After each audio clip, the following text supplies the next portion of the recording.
Well, it's a huge humiliation for him. And also, I think leaving the house that you have come to know as home and all that that means, and the work that he does as head of state and other members of the working royal family are doing. In the hushed corridors of Windsor, a storm of unprecedented magnitude has erupted, shaking the very foundations of the royal household. Prince Andrew, once shielded by privilege and loyalty, now faces a harsh glare of humiliation as members of his own staff refuse to serve him. These are not mere whispers behind palace doors.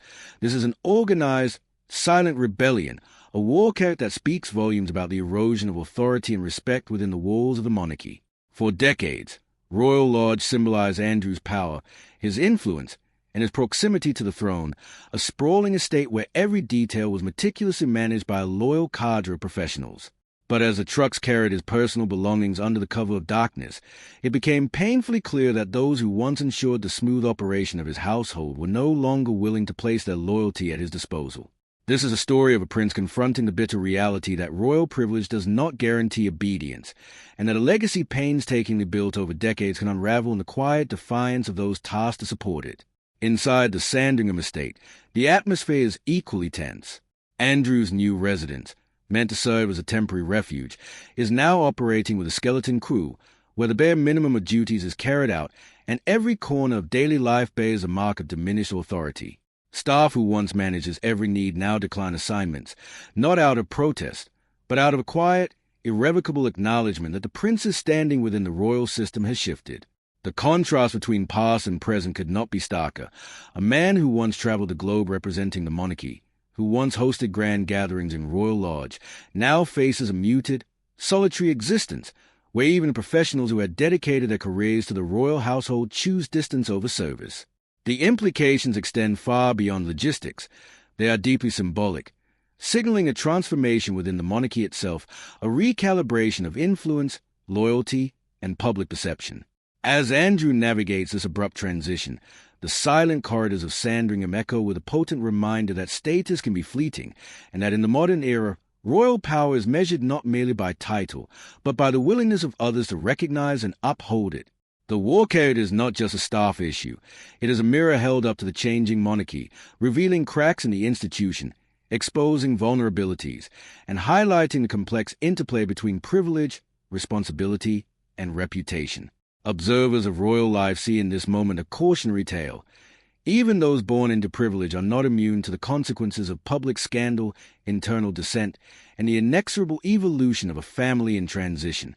Every box loaded, every truck that departs under the cover of darkness tells a story of retreat, not triumph, a symbolic exodus that underscores the fragile nature of influence and the profound human cost of scandal, mismanagement, and eroded loyalty.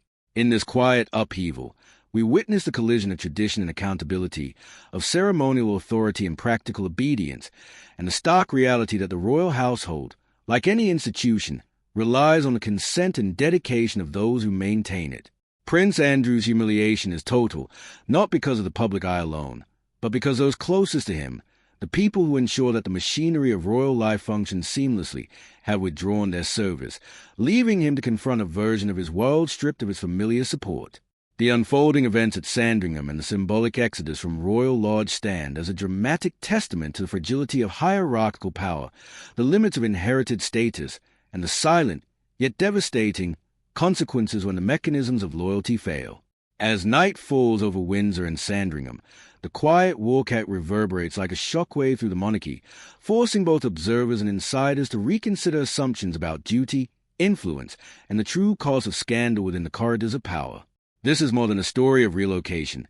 It is a profound reflection on the human dynamics of royal life, on the shifting allegiances that define contemporary monarchy, and on the unavoidable reckoning faced by a prince who, despite title and history, must now navigate a world where privilege alone no longer guarantees obedience or respect that lie in the shadowed halls of Windsor and Sandringham. A dramatic upheaval is quietly reshaping the monarchy, revealing a fissure in a system long perceived as unassailable.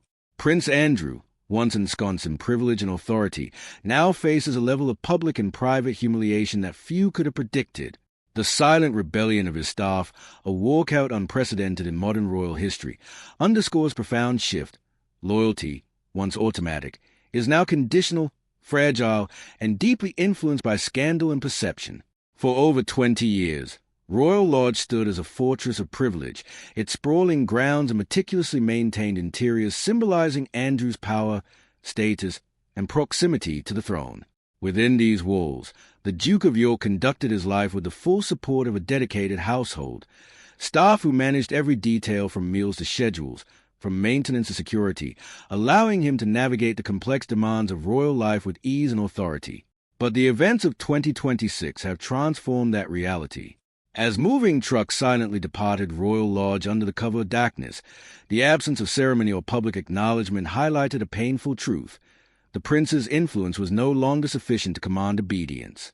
This quiet exodus was not merely a logistical relocation. It was a symbolic retreat, a visual testament to the erosion of his standing. At Sandringham, where Andrew sought temporary refuge, the consequences of this shift became immediately apparent. The staff, once a cohesive and loyal network, declined their assignments. Positions remained unfilled, rotations were disrupted, and the routine precision of royal operations faltered. What had once been seamless, the orchestration of a senior royal's daily life, now required direct attention and effort, exposing the vulnerability of a prince accustomed to privilege as an automatic shield. The situation extended beyond the practical challenges of moving and staffing. It became a reflection of Andrew's changing position within the monarchy, a visual and symbolic representation of diminished authority. Where Royal Lodge had once been a domain of power, Sandringham presented a quieter, stripped-down existence, highlighting the contrast between past influence and present marginalization. Insiders noted the significance. When a household staff refuses to serve, it is more than disobedience. It is an unmistakable signal that the institutional support which once underpinned status has shifted, and that the individual in question must confront the consequences of personal and public controversy. Andrew's retreat from the center of royal life is mirrored by the careful, strategic evolution of the monarchy itself. King Charles III's vision of a streamlined royal family, focused on active, accountable members performing public duties, intersects with his private upheaval. The Walkout, while dramatic on its own, underscores a broader narrative. The monarchy is recalibrating, redefining influence and responsibility, and enforcing boundaries where privilege alone is no longer sufficient. The symbolism resonates far beyond the walls of Sandringham. It is a cautionary tale about the fragility of hierarchical power, the impermanence of status, and the necessity for accountability, even within a centuries-old institution where tradition and ceremony have long shielded its members. Each box loaded, each truck departing under cover of night, becomes a potent emblem of retreat, an almost cinematic depiction of a prince stripped of the external symbols of authority that once defined him. Observers are left to witness a profound transformation.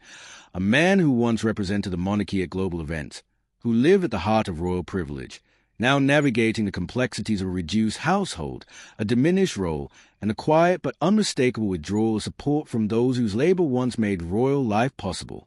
The implications are far-reaching, revealing the human cost of scandal, the delicate balance between title and respect, and the deep, sometimes invisible, power dynamics within the royal family.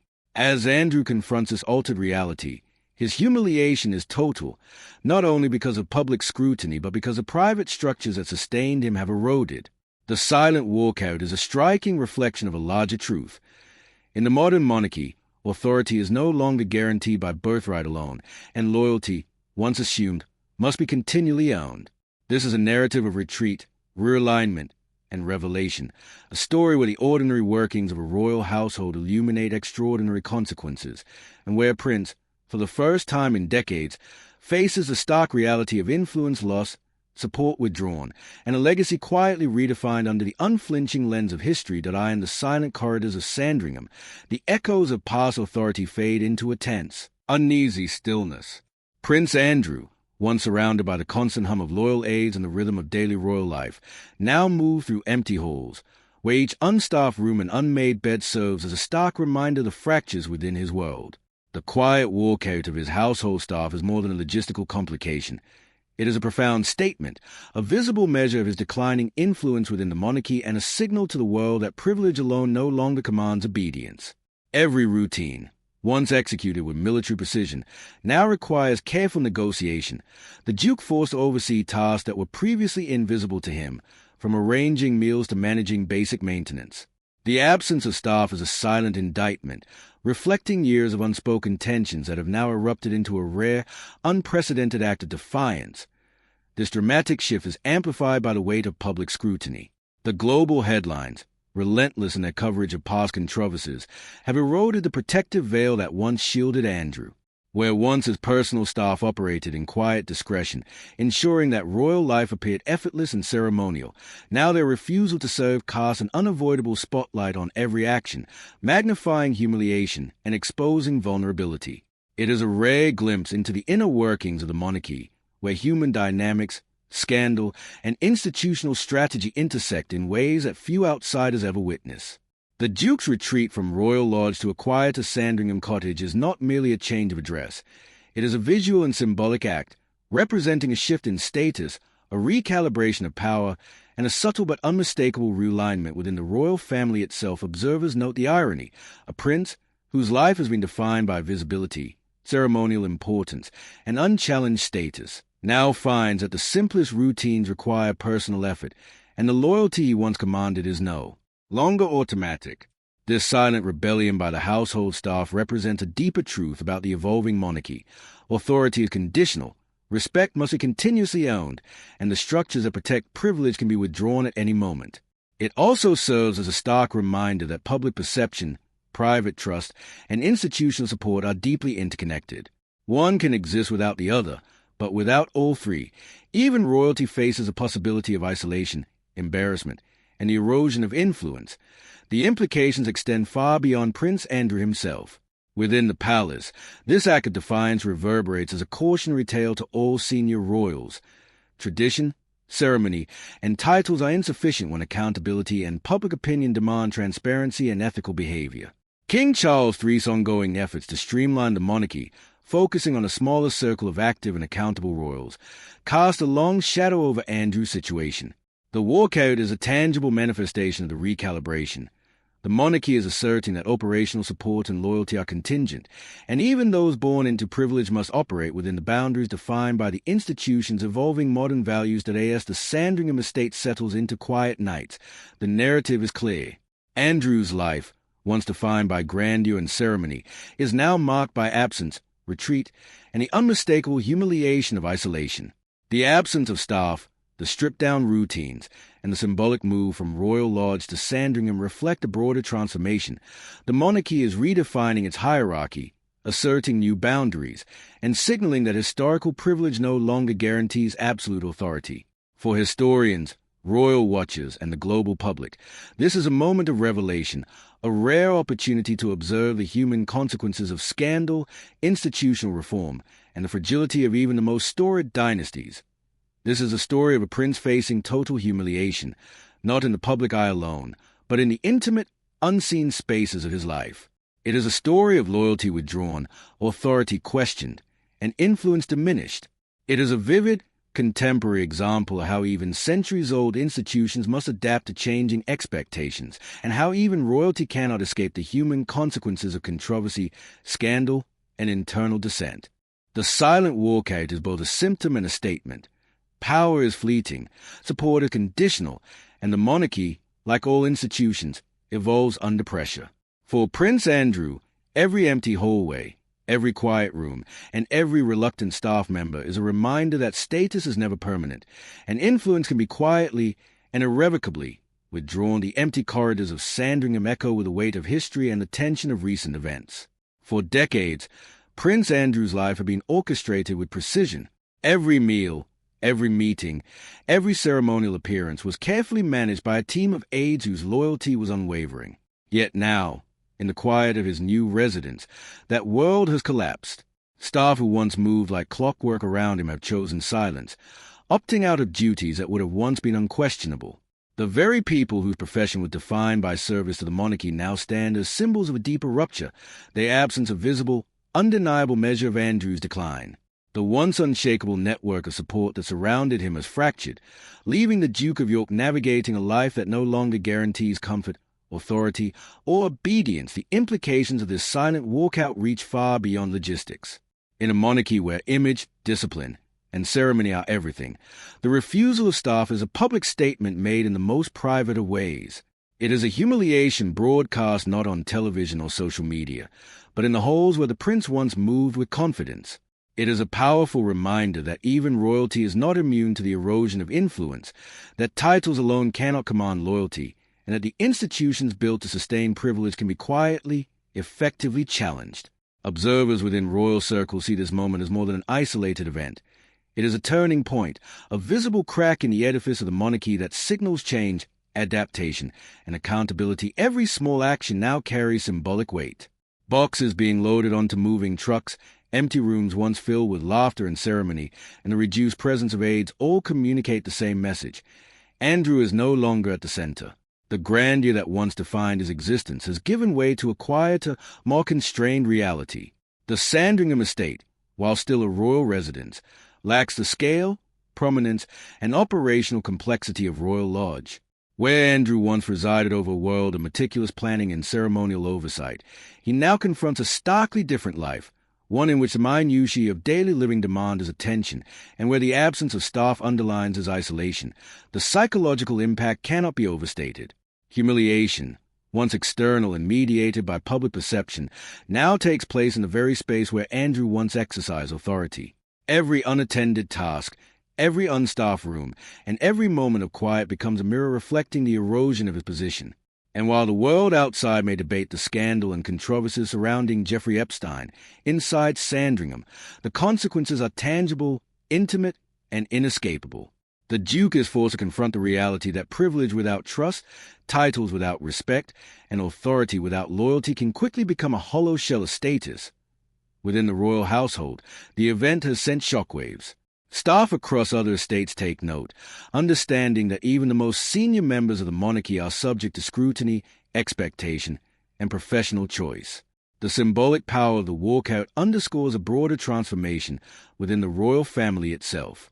King Charles III's strategy to streamline the monarchy, focus on accountability, and concentrate public duties among a smaller group of active royals is reinforced by this moment of defiance. It is a warning and a lesson. The institution is evolving, and the rules of engagement are no longer dictated solely by birthright. Loyalty, operational support, and respect must be earned, maintained, and continuously validated, even for those born into royalty. For Andrew, this quiet humiliation is both personal and emblematic. It signals a shift in his standing, not only in public perception but in the very private structures that had defined his life. The once comfortable routines of Royal Lodge, where life was choreographed to sustain both privilege and power, have been replaced by a stripped-down reality where every day requires effort, engagement, and adaptation. In the absence of staff, he is confronted with tasks and responsibilities that were previously invisible, and each unfulfilled role serves as a reminder of the growing distance between past status and present reality. The silent walkout also casts a long shadow on the monarchy itself. It is a moment that highlights vulnerability, accountability, and the evolving nature of tradition. Within the walls of Sandringham, it becomes apparent that the monarchy is not immune to internal dissent, and that change, when necessitated by scandal, public scrutiny, or institutional reform, can manifest in profound and unexpected ways. The absence of staff is not merely a logistical challenge. It is a statement, a symbolic recalibration of authority, and a potent visual representation of transformation in one of the world's most closely observed institutions. As Andrew moves through the quieter halls, the echoes of former life linger. Photographs of ceremonial occasions, awards, and historical memorabilia remind him of the prominence he once held. Yet the quiet resistance of his staff, the reduced scale of operations, and the symbolic retreat to Sandringham illustrate a stark reality. Privilege without loyalty is fragile, status without influence is hollow, and even centuries of tradition cannot shield an individual from the consequences of public and private scrutiny. Every empty room, every unattended task, and every hesitant glance from staff tells the same story. The Duke of York's world has changed, and the monarchy is quietly, decisively drawing new boundaries. In this context, the walkout is more than a personal challenge. It is a lens through which the world can observe the monarchy in transition. It demonstrates that accountability, perception, and institutional strategy are increasingly interwoven, and that even the most powerful individuals within the royal system are subject to the shifting tides of loyalty, scandal, and operational reality. The scene at Sandringham offers a rare glimpse into the inner workings of a centuries-old institution, revealing that while titles endure, influence is conditional, support is owned, and even royalty must navigate the human consequences of their actions. The story of Andrew's humiliation is ongoing. Each day, each staff interaction, and each decision at Sandringham reinforces a message. The monarchy has entered a new era, one defined by transparency, accountability, and the selective allocation of authority. For Prince Andrew, this era is defined by absence, retreat, and the palpable weight of diminished standing. It is a story of power redefined, privilege questioned, and loyalty withdrawn, a story that continues to unfold in the quiet, shadowed corridors of the royal household.